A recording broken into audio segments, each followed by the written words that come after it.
अध्याय 3 है ये, इंट्रोडक्शन टू गिम्प। क्लास 9 कक्षा 9 कंप्यूटर साइंस सीबीएसई के सवाल जवाब देख रहे हैं। पहला सवाल है, गिम्प is image dash editing tool. तो क्या है ये? इसमें देखिए, पहले मैं ऐसा करता हूं कि आपको ना ये काम करते हैं, यहां पर हम जाते हैं और गिम्प खोलते हैं पहले। तो गिम्प का ये 2.10.22 वर्जन है, मतलब लेटेस्ट वर्जन है अभी जब मैं बात कर रहा हूं आपसे। और जब ये लेटेस्ट वर्जन हम ओपन कर रहे हैं, इसको ओपन होने दीजिए। ये जो गिम्प है, यह है GNU image manipulation program. GNU इसका लाइसेंस है, यानी कि अब आपको ये फ्री मिल रहा है एक लाइसेंस के तहत। और सबसे बड़ी बात यह है कि ये जो सॉफ्टवेयर है, ये इमेज एडिटिंग सॉफ्टवेयर है। इमेज इसमें आप एडिट कर सकते हैं और बहुत ही स्ट्रांग, बहुत ही बढ़िया सॉफ्टवेयर है। और दूसरी चीज ये है कि इसका, ये तो फ्री तो है ही है, मतलब फ्री एक बात है, इसके अलावा इसका जो कोड है, सॉफ्टवेयर कोड है ना, जिसमें लिखा गया है, वो भी आपको अवेलेबल है। तो इसका उत्तर है ओपन सोर्स। ओपन सोर्स मतलब होता है कोई भी इसे देख सकता है, चेंज कर सकता है। The dash tool allows you to select a drawing with free hand. ऐसा कौन सा टूल है इसमें? तो यहां पर दोबारा जाते हैं हम अपने गिम्प पे। अब आप देखेंगे यहां पर अलग अलग टूल हैं आपके पास। आप यहां पर अगर जाएंगे तो बहुत सारे टूल हैं यहां पर। तो फ्री हैंड के लिए हम क्या कर सकते हैं, इसका उत्तर देखिएगा।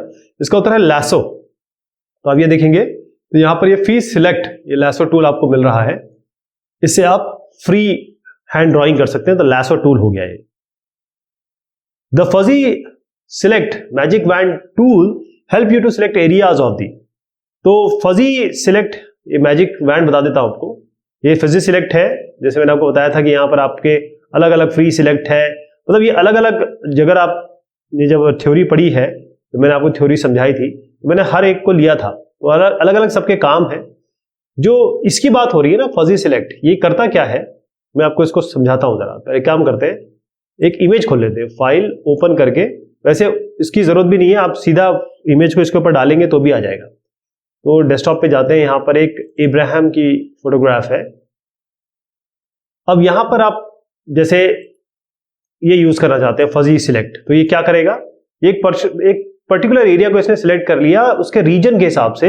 और ये रीजन जो है, ये आपस में एक जैसे, इसके पिक्सल, कहीं जो पिक्सल्स हैं वो एक जैसे हैं। ठीक, तो मैं इसको कंट्रोल Z कर रहा हूं, फिर बताने के लिए किया था। तो फजी सिलेक्ट ये किसके लिए है? Current layer. करंट लेयर क्या है कि ये जो लेयर आप देख रहे हैं ना, इसके ऊपर मैं अगर कुछ लिखूं तो वो उसके ऊपर दूसरी लेयर आ जाएगी। मैं उसके ऊपर कुछ टाइप करूं या कोई और इमेज इसके ऊपर ड्रेप कर दूं या डाल दूं, तो वो अलग अलग लेयर्स बन जाएंगी। और सारी लेयर्स जो है वो यहां आ जाएंगी आपकी इस जगह पे ना। यहाँ पर एक ही लेयर है, आंख इसकी खुली हुई है, इसको बंद कर देंगे तो ये वापिस आ जाएगी। यहाँ ऐसे नंबर ऑफ लेयर्स आ जाएंगी यहाँ पर अलग। और वो लेयर्स जो है, जैसे आप समझ लीजिए पिज्जा नहीं होता है या बर्गर होता है, तो सबसे नीचे वाला पोर्शन, फिर उसके ऊपर कुछ आलू की टिक्की होगी, फिर उसके बाद खीरा होगा, टमाटर होगा, तो वो अलग अलग लेयर्स हैं, लेकिन खाते हैं आप एक साथ ही है ना, वो है। तो करंट लेयर जिस पे आप काम कर रहे होंगे। Shift+C is the shortcut to dash the image. पहले मैं आपको बताऊं कि जितने भी यहां पर ऑप्शन है, इसके आगे ये लिखा है ना, ये शॉर्ट फॉर्म है। शॉर्ट फॉर्म मतलब क्या होता है कि कंट्रोल J करेंगे तो अपने आप श्रिंक रैप हो जाएगा ये। अगर आप Shift+M करेंगे तो मेजर पे चला जाएगा, यहां से यहां तक मेजर कर सकते हैं आप। तो शॉर्ट फॉर्म है ये। तो इन्होंने पूछा है कंट्रोल C किसके लिए है, तो कंट्रोल C है क्रॉप के लिए। तो कंट्रोल C, Shift+C क्रॉप के लिए है। क्रॉप का मतलब होता है, मैं अगर राइट क्लिक यहां पर करता हूं तो इमेज है यहाँ पे। अब क्रॉप टू कंटेंट है, या फिर मैं इसको सिलेक्ट भी कर सकता हूं। मेरे पास यहाँ पर ना सिलेक्शन का ऑप्शन है, और मैं इसको अगर मैं यहां से यहां तक सिलेक्ट करूं और मैं उस एरिया को चाहता हूं जिसको मैं रखना चाहता हूं, तो मेरे पास अलग अलग ऑप्शन है। क्रॉप टू सिलेक्शन कर दिया तो वो वाला पोर्शन हट गया जो मैं नहीं चाहता था, जितना मैं सिलेक्ट किया उतना ही आ गया। To prepare the images for the web means. अब सबसे इंपॉर्टेंट बात आती है, जब आप इंटरनेट या वेब पे जाते हैं तो वहां पर जो साइज है वो बहुत मैटर करता है। अब आप 500 MB की या फिर मान लीजिए 1 GB की फाइल तो नहीं चाहते, वो बहुत ही मुश्किल हो जाएगा। हमेशा MBs में आप फाइल रखते हैं, और बल्कि KBs में रखते हैं। अगर आप कभी भी कोई फॉर्म भरेंगे ना, तो आप देखिएगा उसमें लिखा होता है कि अपनी फोटो अपलोड करो। और फोटो अपलोड जब वो मांगते हैं तो कहते हैं 1 MB से ज्यादा की फाइल नहीं होनी चाहिए। कोई डॉक्यूमेंट भी बोलते हैं तो 1 MB से ज्यादा फाइल नहीं होनी चाहिए। तो ये साइज फिक्स करते हैं, क्योंकि इंटरनेट पे आप इतने बड़े साइज के साथ काम नहीं करते। तो पहली चीज इसमें जो है reducing the size of the image, वो आप कर सकते हैं, और इसके बहुत सारे ऑप्शन है हमारे पास रिड्यूस करने के, यहां पर अभी आएगा तो मैं डिस्कस करूंगा उसको। Give basic palette consisting of dash colours. Palette में बता देता क्या होता था आपको। शुरुआत में याद है जब आप छोटे थे तो आप एक ऐसा आपके पास एक पेंट का बक्सा आता था, इसमें गोल गोल गोल ऐसा होता था, या अलग अलग पेंट होते थे। आप ब्रश लेते थे, पानी मिलाते थे या हल्का सा गीला करते थे, यहां से पेंट लेते थे, जैसे ये रेड है, और अपने कागज पे अपना पेंट करते थे ऐसे करके, फिर ये कलर लेते थे, पेंट करते थे। इसी को हम पैलेट कह रहे हैं। तो यहां पर ये जो पैलेट है वो यहां आप देख रहे हैं, ये पैलेट है, यहां से हम कलर लेंगे। तो दो है यहां पर, दो ऑप्शन, जो बेसिक पैलेट है, वैसे इससे ज्यादा भी है लेकिन बेसिक जो है दो ही है गिम्प में। Dash are transparent sheets stacked one over the other. तो ट्रांसपेरेंट शीट्स कौन सी है? लेयर्स। जैसे मैंने आपको बताया कि मैं यहां पर अगर एक और फाइल ऐड करूं और ऐड करके मैं उसे लेयर बनाऊं या ओपन एज लेयर करूं, तो यहां पर वो आ जाएगी, वो लेयर होगी, मतलब एक के ऊपर एक चीज आ जाएगी। और जब मैं इसको कंबाइन करना चाहूंगा, जैसे मैं यहां पर कुछ टेक्स्ट लिखना चाहूंगा, अभी एक सवाल आएगा वो बताऊंगा तो आपको समझ में आ जाएगा कि वो टेक्स्ट जो इसके ऊपर आएगा वो एक लेयर की तरह आएगा। तो लेयर्स आप इसका उत्तर है। Scale option is used to change the dash of an image. तो स्केल क्या करेंगे? अब देखिए इसमें बड़ा मुश्किल होता है क्योंकि बहुत बड़ा सॉफ्टवेयर है, बहुत स्ट्रॉन्ग सॉफ्टवेयर है, बहुत ही शानदार सॉफ्टवेयर है। अब इसमें अगर मैं स्केल ढूंढने लगूं तो मुझे एक एक करके ढूंढना पड़ेगा, ऐसे ऐसे ऐसे ना, ये थोड़ा सा कम्बरसम हो जाता है। तो कोशिश हम ये करते हैं कि भाई यहां पर जाएं, सर्च पे चले जाएं और यहां स्केल टाइप कर लें, और स्केल देखिए, स्केल करते ही ये स्केल आ गया अपने आप, यानी मुझे ढूंढने की जरूरत नहीं पड़ी। वैसे मुझे पता है वो कहां है, लेकिन क्योंकि अब जब नया आदमी सीखता है तो कहां से वो ढूंढे, वो इतना याद रखना जरूरी नहीं है, क्योंकि हम यहाँ काम करने आए, यहाँ ये इसको सीखने नहीं आए, मतलब एक एक वर्ड नहीं सीखने आए। हमें जितना काम करना होता है हम सीख दे उतना काफी है। तो स्केल क्या करता है? तो स्केल देखिएगा आप, अगर मैं इसको स्केल कर देता हूं तो क्या हो रहा है, ये इमेज जो है वो साइज चेंज कर रही है। तो मैं अगर इसको फिर से मैं जाऊं यहां पर और स्केल पे चला जाऊं, और मैं चाहता हूं कि भाई इसमें कुछ स्केलिंग कर दूं, तो आप देखिएगा अब क्या होगा। मैं थोड़ा इसका परिवर्तन करता हूं, मैं इसको कर देता हूं 400 और उसके हिसाब से चेंज हो जाएगा। स्केल करते हैं, अब देखिएगा इसका साइज छोटा हो गया। मैं कंट्रोल Z कर रहा हूं क्योंकि मैं नहीं चाहता कि ये चीज रहे, स्केलिंग से वापस आ रहा हूं, मैं कंट्रोल Z कर दिया मैंने, तो साइज इसमें चेंज होता है। It is the most important part of the image window where the image is displayed. तो कौन सा पार्ट है? वो उत्तर है कैनवस। देखिएगा आप, ये जो मेन चीज देख रहे हैं ना, जहां पर ये इस बहुत ही हैंडसम बच्चे की फोटो आप देख रहे हैं, तो ये जो एरिया है ये कैनवस है, इसी को हम कैनवस करते हैं, यहीं पे हम सारे काम करते हैं। बाकी ये तो सपोर्टिंग टूल है, ये सपोर्टिंग है, सपोर्टिंग यहाँ आपको दिखता है कि कितनी लेयर्स है, यहाँ आपको अलग अलग टूल दिखते हैं। और इसके साथ जो एडवांस्ड वाले लोग हैं ना, एडवांस जो काम करते हैं, वो फिल्टर पे काम करते हैं। एक साथ करेंगे तो आपको फिल्टर लग जाएंगे। जैसे मैं इसको मैं ब्लर लगा देता हूँ, जैसे गॉसियन ब्लर लगा देता हूँ और ओके कर देता हूँ, तो आप देखिए ये ब्लरिंग हो गई ना, थोड़ा सा ब्लर हो गया है। कंट्रोल Z कर देता हूँ, तो ये एडवांस वर्जन भी है, लेकिन कैनवस मेन है जो इस पे आप काम करते हैं। The dash tool places text into an image. तो यहां पर इमेज के लिए, ये इमेज है, इस पर टेक्स्ट रखना है, तो यहां से आप टेक्स्ट ले लीजिए, ये जो है टेक्स्ट है ना। और मैंने आपको बताया भी, अगर आपको याद ना रहे, यहां पर जाइए, यहां पर टाइप करिए सर्च एंड रन कमांड, वहां से आप ले लेंगे। तो यहां पर आपको कौन सा टेक्स्ट लेना है, क्या लेना है, कौन सी लैंग्वेज लेना है, अलग अलग लैंग्वेज बताई गई है, क्या साइज रहेगा उसका, क्या फॉन्ट रहेगा, ये सारी चीजें इसमें दी गई है। और आप जैसे इसको, जैसे यहाँ पर टेक्स्ट अगर डालना चाहें तो आपको करना क्या है कि ये आपको आ ही चुका है यहाँ पर, यहाँ पर आप बस टाइप कर दीजिए, जो टाइप करेंगे वो इसके ऊपर आ जाएगा। ठीक है, मैं कर नहीं रहा हूँ, यहाँ पर आपको बस ऐसे ऐसे करके ये टाइप करना है। ये जो मैं टाइप कर रहा हूँ ना, यहाँ पर भी दिखाई दे रहा है आपको, ये कंट्रोल Z कर रहा हूँ मैं, वापस जा रहा हूँ। तो ये टेक्स्ट लिखने के लिए इसके ऊपर जो आप लिखेंगे ना, वो एक लेयर बन के आ जाएगी, आप उस पर लिख सकते हैं। ट्रू और फॉल्स देख रहे हैं। paint.net is most favourite in of Windows user. वैसे पेंट बंद कर दिया विंडोज ने, लेकिन फिर भी मैं आपको यहां पर बता देता हूं। आ जाइए यहाँ पे, तो अगर हम चाहें तो ऐसे करते हैं, यहां पर पेंट में खोल देता हूं आपके लिए, ये बताने के लिए है विंडोज में ये जो पेंट है, अब इसको बंद कर दिया गया, ध्यान रखिएगा, ये बंद कर दिया गया, लेकिन मैं आपको पेंट दिखा रहा हूं कि ये इस तरीके से होता है। ये भी यही काम करता है, लेकिन थोड़ा हल्का सॉफ्टवेयर, इजी सॉफ्टवेयर है, और शुरुआती दौर पे लोगों ने इसी पे सीखा है, तब ये GNU या ये सब बड़े बड़े सॉफ्टवेयर बने हैं, फोटोशॉप वगैरह बने हैं। लेकिन असली जो है, आप अगर देखेंगे तो शुरुआत वो है पेंट से की थी, माइक्रोसॉफ्ट ने पूरी चीजें चेंज की। अगला है पेंट, हाँ तो most favourite of Windows user, ये तो सही हो गया, मैंने आपको दिखाया अभी। The Corel Paint Shop Photo Pro allows you to adjust and clean up your photos. ध्यान रखिएगा, ये जो पेंट है, कोरल है, कोरल तो खैर कंपनी है, कोरल पेंट शॉप प्रो है, गिम्प है, फास्ट ऑन इमेज व्यूअर है, ये अलग अलग यही काम सब एक ही करते हैं। किसी में कुछ चीज अच्छी है, किसी में कुछ चीज अच्छी है, वो आपके ऊपर है कि आप क्या इस्तेमाल करते हैं। तो Corel Paint Shop Photo Pro allows you to adjust and clean your photos, ये बिल्कुल सही है, इसको ट्रू कर दीजिए। GIMP is open source image editing tool, ये मैंने आपको पहले सवाल में बता दिया था कि फ्री भी है, ओपन सोर्स भी है। Fast on image viewer has only 120 image transitional effects, बिल्कुल गलत है, ये 150 से ऊपर है, ये ध्यान रखिएगा। Fill in the blanks. The Corel Paint Shop Pro allows you to use the dash with advanced enhancement tool. तो आप देखिएगा ये फोटो ऑर्गेनाइजर है, यानी कि एक बकायदा डायरेक्टरी इसमें दी है जिससे फोटो ऑर्गेनाइज कर सकते हैं, इधर से उधर कर सकते हैं, जैसे हम फोटो नहीं रखते अपने डायरेक्टरी में, उस तरीके से। The Photoshop Studio 6, Photo Studio 6 provides the feature for adding dash and stamping facility on high bit depth image. मतलब हाई बिट मतलब होता है जैसे 2 बिट की इमेज भी हो सकती है, 6 बिट की इमेज भी हो सकती है, 24 बिट की इमेज भी हो सकती है, 32 बिट की इमेज भी हो सकती है। ये सब ऐसा होता है कि 2 की घात आप 32 इसमें शेड्स आ जाते हैं, बस ये समझिए इस तरीके से। तो ये फोटोशॉप स्टूडियो, इसमें आप ऊपर लिखेंगे एनिमेटेड टेक्स्ट, ये इसमें होता है, आप AT एनिमेटेड टेक्स्ट लिखता हूं शॉर्ट फॉर्म के लिए। Dash is the most powerful image editing tool, Inkscape है, आप और भी नाम दे सकते हैं, गिम्प भी दे सकते हैं, कोई उसमें ऐसा नहीं है, इमेज एडिटिंग टूल तो सारे के सारे हैं।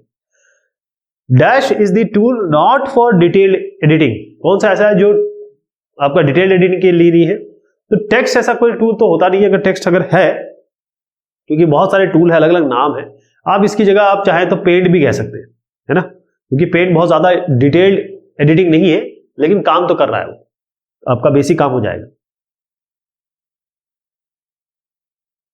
गिम्प is presented in dash forms, तो यहां उत्तर दिया हुआ है 2 फॉर्म्स, इसका उत्तर है 2।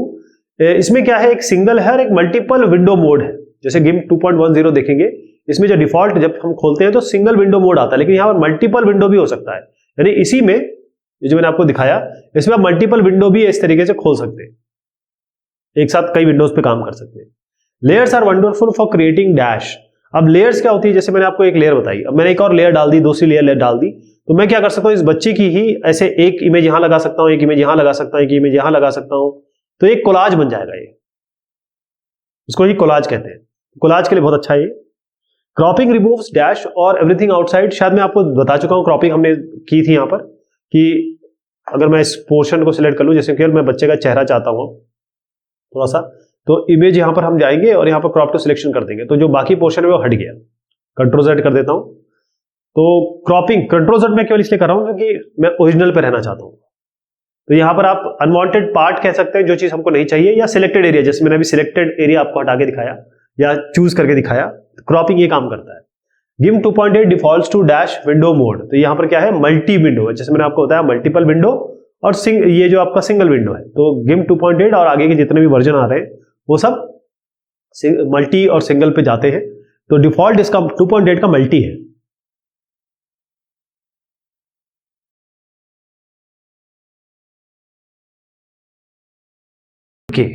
गिम्प एक इमेज एडिटिंग सॉफ्टवेयर है, GNU इमेज मैनिपुलेशन प्रोग्राम है, ये फ्री है, ओपन सोर्स है। तो व्हाट इज इमेज एडिटिंग, पहले ये समझेंगे। इमेज एडिटिंग का मतलब ये होता है कि मान लीजिए आपके पास एक फोटोग्राफ आपने मोबाइल से खींची, अब यहां पर एक लाइन आ गई या थोड़ा सा डार्कनेस आ गई, ऐसा कुछ आ गया, जैसे सैटेलाइट इमेज पे चला जाता हूं मैं, हो गया कि एक सेंसर खराब हो गया यहां पे। अब जो 800-900 किलोमीटर ऊपर आपने सैटेलाइट छोड़ा है और यहां से कंटिन्यूस इमेज आती है, लाखों करोड़ों रुपए खर्च करके आपने भेजा, एक सेंसर खराब होने से या फिर एक जो एक एरे होता है इसमें, तो एक लाइन आ रही है या कोई ब्लरीनेस आ रही है या फिर सॉल्ट पेपर नॉइज आ रही है, बहुत सारी चीज ऐसी होती है। या आप चाहते हैं कि इतना बड़ा इमेज हो गई यार, थोड़ा सा इसको मुझे ना केवल इतना पोर्शन चाहिए, इससे ज्यादा नहीं चाहिए, केवल इतना चाहिए। आप ये देखेंगे कि यहां पर एक ही इमेज है और यहां पर कैसा है, यहां पर कैसा है, थोड़ा सा इमेज जो लिया गया है उसको यहां पर चेंज आप देख रहे हैं, इसमें परिवर्तन देख रहे हैं ना। तो इमेज जो आती है, इमेज एडिटिंग का मतलब होता है इमेज को थोड़ा बदलना, ऑल्टर करना। चाहे कोई भी इमेज हो, डिजिटल फोटोग्राफ हो जो शुरुआती दौर के फोटोग्राफ हुआ करते थे, कोई इलस्ट्रेशन हो, जैसे अगर आप पावर पॉइंट पे जाते हैं वहां इमेज लेते हैं, उसको भी चेंज कर सकते हैं आप। यानी जो भी चीजें आपको इमेज के नाम पे आती हैं उसको चेंज करना, परिवर्तन करना, तब्दील करना, उसे एडिटिंग कहते हैं। List few image editing tools available. तो ये जो नाम है ये केवल नाम आपको बताए गए हैं, लेकिन इसके अलावा अथाह सागर है। अगर आप यही चीज सर्च करने लगेंगे गूगल पे जाके तो आपको केवल 10 नहीं, मेरे ख्याल से सैकड़ों ऐसे इमेज एडिटिंग टूल्स मिल जाएंगे। फिर आपका सवाल ये होना चाहिए कि इतने सारे इमेज एडिटिंग टूल हैं क्यों भाई? तो आप देखेंगे कि जैसे शुरुआत जब हुई थी विंडोज की तो MS पेंट इसमें है। MS पेंट, चलिए मैं आपको खोल के दिखा देता हूं। आप देखें ये पेंट है। अब आप बोलेंगे ये पेंट जब था तो बाकी इमेज एडिटिंग सॉफ्टवेयर आए क्यों जब आपके पास पेंट था?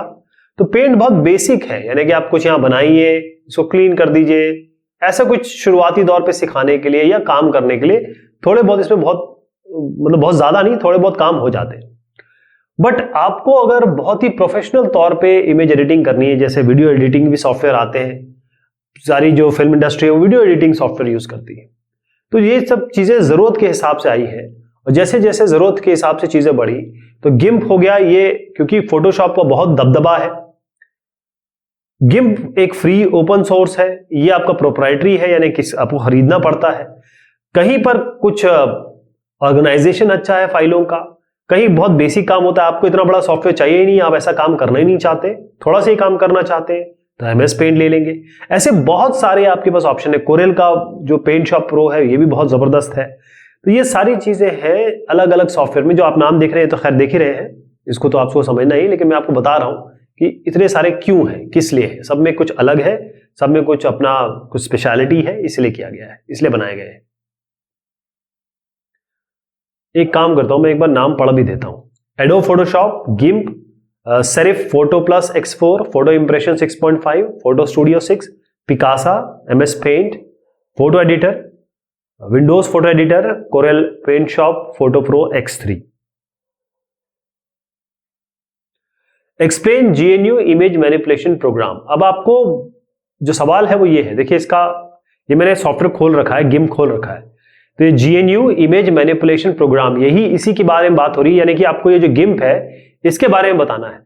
अब यहां पर बहुत अच्छी चीज है कि जो भी सॉफ्टवेयर होता है उसमें एक अबाउट गिम्प होता है, और यहां पर आप अगर गूगल पे चेक करेंगे जाके तो आपको इसके बारे में बहुत सारी जानकारी मिल जाएगी। लेकिन ये एक ऐसा सॉफ्टवेयर है, क्लोज कर देता हूं, एक ऐसा सॉफ्टवेयर है या एक ऐसा इमेज एडिटिंग सॉफ्टवेयर है जिसने रेवोल्यूशनाइज कर दिया। इसीलिए बच्चों को, जैसे आप लोग पढ़ रहे हैं ना, इसको आपको क्यों पढ़ाया जा रहा है? फ्री है, ओपन सोर्स है और बहुत ही जबरदस्त इमेज एडिटिंग सॉफ्टवेयर है ये। तो GNU, ये गिम्प का फुल फॉर्म ही है, देखिए GIMP ऐसे नाम आया है इसका। तो गिम्प एक फ्री, आपको कोई पैसा नहीं देना पड़ेगा, पावरफुल है, पावरफुल क्योंकि बहुत सारे ऑप्शंस इसमें है और बहुत स्ट्रॉन्ग सॉफ्टवेयर है। ओपन सोर्स है, जिस कोड में, जिसमें लिखा गया है, जिस कोड में, वो आपके पास अवेलेबल है, आप उसमें चेंज कर सकते हैं। तो इमेज एडिटिंग टूल है, यानी इसमें वीडियो नहीं काम करेगा, इमेज केवल काम करेंगी, और जिस तरीके की इमेज हो सकती है वो सारी चीजें यहां पर, वो सारी इमेजेस यहां पर आप लाके इसमें टच कर सकते हैं, रीटच कर सकते हैं, इसका सवाल आएगा अभी। आप उसमें कुछ चीजें डाल सकते हैं, कंपोजिशन कर सकते हैं, फोटोज का बना सकते हैं, किन्हीं फोटो से कोलाज बना सकते हैं। सब पहली चीज ये है कि इसमें एक तो फ्री है और बहुत सारे ऐसे फीचर जो फोटोशॉप बहुत सालों से दबदबा जिसका था वो आज भी आप देखेंगे कि फोटोशॉप आज भी कई जगहों पर यूज होता है। बहुत सारे लोग फ्री और ओपन सोर्स से बचते हैं, लेकिन जो जो चीजें आपको फोटोशॉप में मिलेंगी वो आपको गिम्प में मिलेंगी। ओके, आप इसको डाउनलोड करिए, GNU लाइसेंस होता है, उस लाइसेंस के तहत आपको डिस्ट्रीब्यूशन मिलता है इसका, और उसके बाद जो आपको इमेज के साथ करना है, जितना बढ़िया बनाना है, वो आपकी आर्टिस्टिक कहेंगे कि विधा है, आप आराम से कर सकते हैं। What is photo retouching? Photo retouching क्या होता है? अब आपको मैं एक फोटो दिखाऊंगा, इसी से आप समझ जाएंगे कि फोटो रीटचिंग होता क्या है।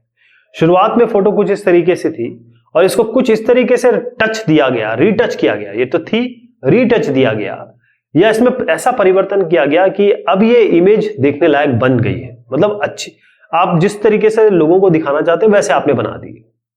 ओके, जैसे आप देखेंगे ये थोड़ा सा जो डार्क कलर दिख रहा है, या फिर कहीं कि फोटो इस तरीके से खींची गई है कि थोड़ा सा डार्कनेस आ गई, इसको आप आराम से लाइट कर सकते हैं, यहाँ पर लाइटें दे सकते हैं कुछ, जैसे ये जो फुंसियां हैं कभी कभी आती हैं फिर चली जाती हैं, सबको आती हैं, इसको क्योंकि ये अभी आ गई है, हो सकता है 2-4 दिन में चली जाए, तो उसको भी हटा सकते हैं आप। तो ट्रेडिशनल जो एनालॉग इमेजिंग थी,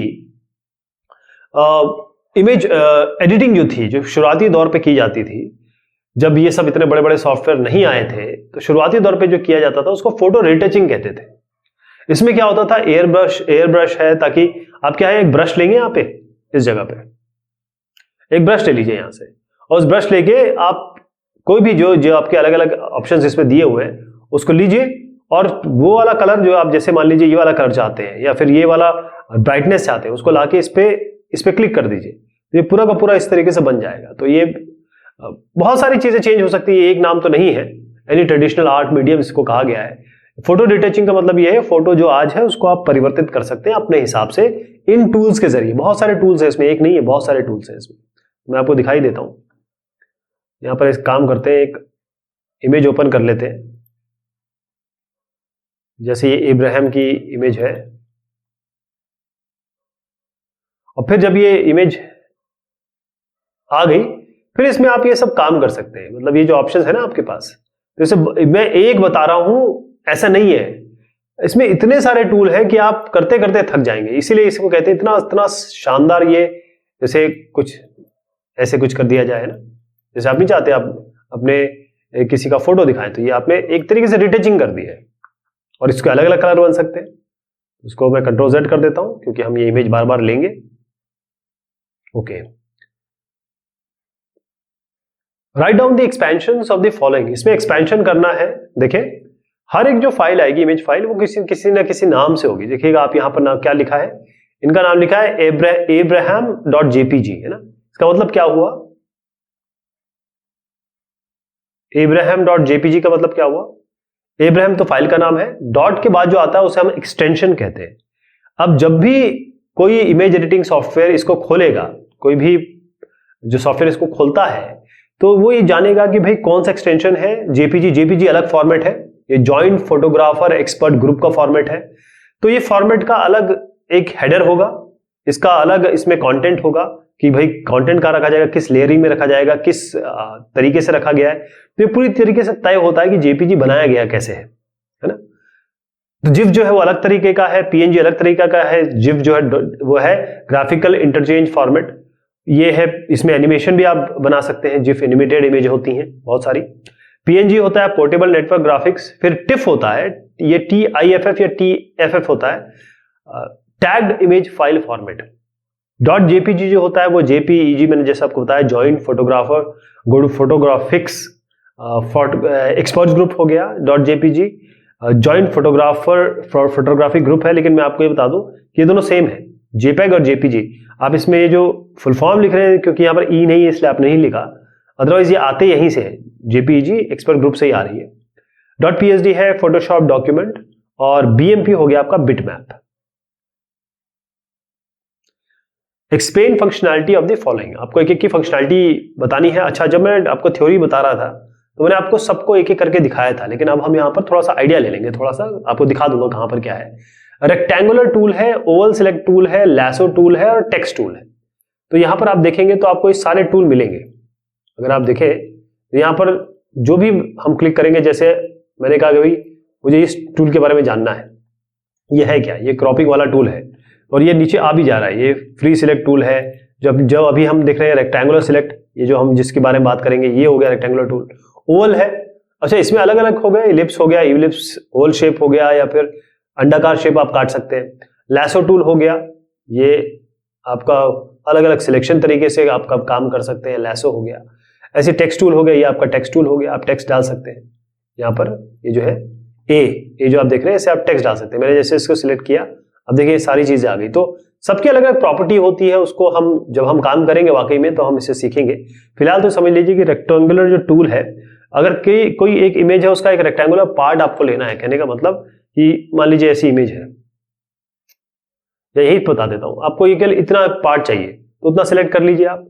ओवल सिलेक्शन मतलब रेक्टेंगुलर तो ये हो गया, ओवल मतलब अंडाकार शेप हो गया।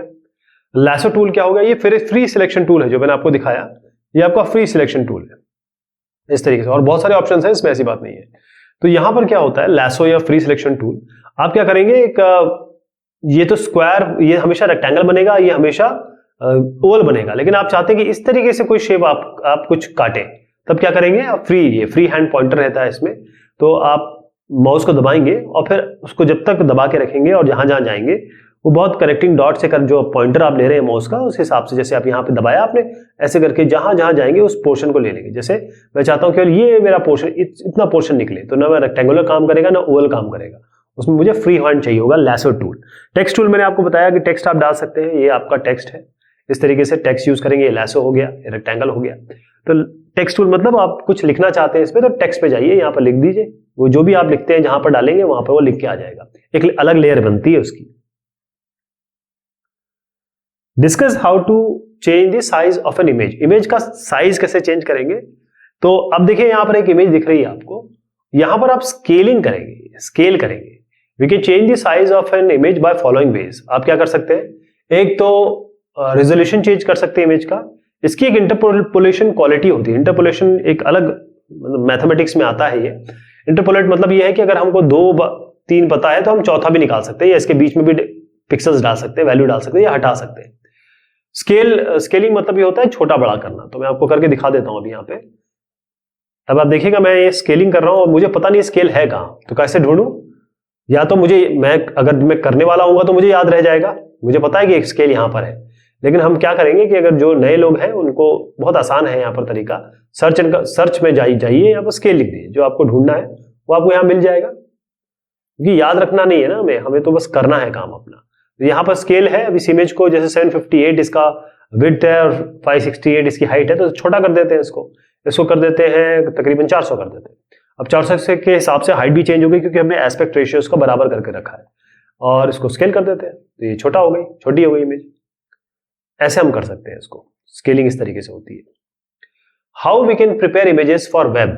अब वेब के लिए जब भी आप इमेज ले जाना चाहते हैं, तो जो आपको मैंने अलग अलग अभी फाइल फॉर्मेट के एक्सटेंशन बताया ना, उसमें आप देखेंगे जो पीएनजी हो गया या जेपीजी हो गया, या फिर आप और भी है बहुत सारे ऐसे फॉर्मेट है, वो हमारे जिफ हो गया, ये सारे जो फॉर्मेट है ना, ये वेब पे बहुत काम करते हैं, क्योंकि इनका साइज कम होता है और इनमें इमेज क्वालिटी खराब नहीं होती है। तो हम कैसे करेंगे, सबसे पहले क्या करेंगे कि जो इमेज है उसका विड्थ एंड हाइट, जैसे मैंने आपको स्केलिंग अभी इसके पिछले सवाल में बताई, तो उसको स्केल कर दीजिए, छोटा कर दीजिए, बड़ी इमेज है तो उसको छोटा कर दीजिए, और छोटा करने के बाद आप इसको एक्सपोर्ट करिए, किसी भी जो आपके फॉर्मेट है उसके हिसाब से ले जाइए। खासतौर पर हम देखते हैं कि जेपीजी हम ज्यादा यूज करते हैं, लेकिन जहां पर टेक्स्ट मटेरियल है, जहां पर टेक्स्ट बहुत ज्यादा लिखा है, वहां जेपीजी काम नहीं करती है, टेक्स्ट ब्लर हो जाते हैं। तो उसके लिए हमारे पास और भी ऑप्शंस है, ये जैसे मैंने पीएनजी वगैरह बताया है वो है, और कंप्रेस कर सकते हैं उसको। जैसे मैं अगर आपको एक एग्जांपल देख के बताऊं, तो मैं इसको कंट्रोल Z करता हूं, हमने अभी इसको स्केल किया था, अब आप इसको स्केल दोबारा कर रहा हूं मैं, क्योंकि आपको थोड़ा सा दोबारा तरीके से बता रहा हूं। यहां हमने स्केल कर दिया, इसको थोड़ा छोटा कर देते हैं, इसको 300 कर देते हैं, और स्केल कर दिया इसको। अब हम क्या करेंगे, फाइल करेंगे इसको, और उसके बाद आप इसको चाहे तो एक्सपोर्ट करें, एक्सपोर्ट कर दीजिए। वैसे ऑलरेडी जेपीजी फाइल थी, लेकिन हम इसको एक्सपोर्ट करते हैं। अब एक्सपोर्ट करने में आप किसी भी तरीके से इसका ऑप्शन, मतलब अलग अलग है, जैसे जेपीजी है, अब इसके अलग अलग फाइल टाइप, जो फाइल टाइप है वो आप ले सकते हैं कि कौन सा आप लेना चाहेंगे। तो इसमें अलग अलग फाइल टाइप आ जाएंगे। मैं कहता हूं कि मुझे तो पीएनजी चाहिए या मुझे और कुछ चाहिए। अच्छा, टिफ फाइल फॉर्मेट, ये थोड़ा बड़ा फाइल फॉर्मेट होता है, इसका साइज बड़ा होता है, और जेपीजी सबसे छोटी होगी, इससे भी छोटी छोटी अवेलेबल है, लेकिन जेपीजी नॉर्मली हम यूज करते हैं। तो ये अलग अलग आप देखिएगा, इसमें अलग अलग ऑप्शन आ चुके हैं, और जो आप लेना चाहें वो आप इसमें एक्सपोर्ट कर सकते हैं, या आप ये कर सकते हैं फाइल सेव कर सकते हैं ऐसे। तो आपके पास यहाँ पर भी अलग अलग टाइप आ जाएगा, वही कौन कौन से मेरे टाइप है, इसको ये वाला कर सकते हैं, या जो ऑप्शंस आप चूज करें। बेसिकली मैं आपको ये बताना चाह रहा हूं कि हमारे पास अलग अलग वर्जन ऑप्शंस है, तो उसके साथ हम इसको सेव कर लेंगे, और जब इसको सेव कर लेंगे उसके बाद हम ऐसी इमेजेस, अगर मल्टीपल इमेजेस है उसको सेव कर लेंगे, और जब हम वेब के लिए जाते हैं, अगर आप वेबसाइट बना रहे हैं, तो हम क्या करते हैं, एक फोल्डर में डाल देते हैं और फिर उसको अपने वेब पेज में कॉल कर लेते हैं उसको। What do you understand by layers? अब लेयर्स का मतलब ये होता है कि अब आपको मैं जैसे यहां दिखा रहा हूं, इसमें जब भी आप जैसे इमेज आई, जब ये हमने इमेज लाई ना बच्चे की, कंट्रोल Z करता हूं जरा, तो यहां पर एक लेयर आ गई। अगर मैं इसके ऊपर और कुछ लिखता हूं, जैसे मैं एक टेक्स्ट वाला चीज लिखूं या कुछ और भी करना चाहता हूं, तो आप देखेंगे कि कुछ भी अगर मैं यहां पर करता हूं तो यहां पर एक लेयर आ गई। मैंने अभी कुछ लिखा नहीं है, मैं बता रहा हूं कि ये लेयर हो गई। अब इस टेक्स्ट को हटाना है तो मैं इसको बंद कर दूंगा, इसको एस्केप कर देता हूं। अब आप देखिए एक लेयर आ चुकी है ना, मैंने इसको हटा दिया, लेकिन मैं अगर इसको कर दूं तो ये टेक्स्ट लेयर, मैंने लिखा नहीं है अभी कुछ, वो लेयर आ गई है इसमें, ये वाली जो देख रहे हैं। यहाँ पर आप कुछ भी लिख सकते हैं, जैसे ब्लैक में लिखा हुआ है, इसको आप कर दीजिए कोई और कलर, जो भी आपका आप चूज करना चाहते हैं वो कलर यहाँ पर चूज कर लीजिए। और इसका फॉन्ट वॉन्ट भी चेंज कर सकते हैं, पिक्सल चेंज कर सकते हैं। देखिएगा ये सैंस सेरिफ है, मैं इसको कुछ और में भी चेंज कर सकता हूँ। यहाँ पर भी हमारे पास ऑप्शंस है, अगर आपको वहां क्लियर नहीं दिख रहा है तो आप यहाँ से चेंज कर सकते हैं, ऐसे कर लीजिए इस तरीके से। और उसके बाद इसको सेव करना पड़ेगा, मैं भी कर नहीं रहा हूं। तो यहाँ पर देखिए एक टेक्स्ट तो ये लिखा हुआ है, दूसरा टेक्स्ट ये हो गया, और तीसरा ये जो इमेज है, तो यहां पर ये एक लेयर हो गई, ये एक लेयर हो गई, ये एक लेयर हो गई, तो मल्टीपल लेयर आ गए। इनको मैं बंद भी कर सकता हूं, खोल भी सकता हूं ऐसे करके। तो ये अलग अलग लेयर्स है, और ये जो लेयर्स है उसी के बारे में बात चल रही है। और ये ऐसा नहीं है कि एक ही टेक्स्ट वाली होती है, बहुत सारी लेयर्स डाल सकते हैं आप। तो लेयर का मतलब ये होता है कि जिस तरीके से आप, मैंने पहले भी आपको बताया था, सैंडविच खाते हैं ना, तो सैंडविच में एक नीचे एक ब्रेड होगा, नीचे ऊपर एक ब्रेड होगा, फिर यहाँ पर आप आलू की टिक्की होगी, यहाँ पर खीरे होंगे, या एक पत्ता होगा, यहाँ पर कुछ टमाटर होगा। तो ये अलग अलग लेयर है, लेकिन खाते तो आप एक साथ है ना इसको। तो इस तरीके से आप समझ लीजिए लेयर इस तरीके से होता है, खासतौर पे जब आप कोलाज बनाना चाहते हैं, जैसे एक इमेज यहाँ हो गई, इस बच्चे की एक और इमेज यहाँ डाल देते, यहाँ डाल देते, तो एक कोलाज बन जाता। और अगर कोई पोर्शन आप हटाना चाहते हैं, जोड़ना चाहते हैं, लेयर्स उसमें काम करती है। जो गिम्प है इसमें, जैसे मैंने कहा, वर्चुअली आपने स्टैकअप किया। स्टैकअप कैसा है, ये एक स्टैक इसको कहते हैं, जैसे प्लेटें रख देते हैं ना एक के ऊपर एक, तो यहाँ पर आप देखेंगे ये स्टैक्ड है, जो मैं आपको दिखा रहा था, ये इसके ऊपर ये है, इसके ऊपर ये है। आप इसको ऊपर नीचे भी कर सकते हैं, किसको आप ऊपर भेजना चाहते हैं, नीचे भेजना चाहते हैं। तो उसके बाद फाइनली हम जब इसको सेव करेंगे ना, जब मैं इसको सेव करूंगा, तो ये सारी जो कंटेंट हमने लिखा है, ये हो चाहे ये लिखा हो, ये सारा का सारा इसमें आ जाएगा। मतलब अब जब फाइनल इमेज बनेगी तो ये सब लेयर जम मिल के बनेगी। अब जेपेग बनाए चाहे PNG बनाए। तो ये सवाल जवाब हुए इस गिम्प के। बहुत शुक्रिया, बहुत मेहरबानी आप सभी की।